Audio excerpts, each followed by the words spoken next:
আমাদের তো huge সঞ্চয়পত্রের market আছে 5-6 লক্ষ কোটি টাকা।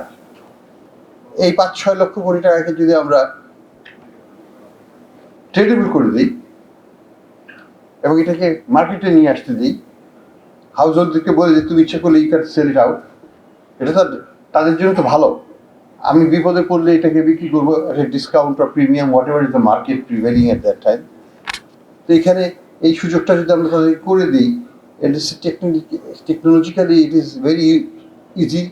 আজকালকার দিনে তো কেউ আর সঞ্চয়পত্র অফিসে যে খাতায় দস্তখত করে সঞ্চয়পত্র কিনছে না, এখন তো সব ব্যাংকের থ্রুতেই হচ্ছে, সব কিছু তো অটোমেটেডই হচ্ছে। কাজে এটাকে ট্রেডেবল করাটা কোনো বিষয় নয়, এটা একটা সিদ্ধান্তের বিষয়, এটা আমরা করতে পারি। এই ধরনের এটা করলে কি হবে, বড় মার্কেটের সাইজটা $6 ট্রিলিয়ন বেড়ে যাবে, রাতারাতি এটা দ্বিগুণ হয়ে যাবে। এটা কিন্তু একটা বড় একটা পদক্ষেপ হতে পারে বলে আমি মনে করি।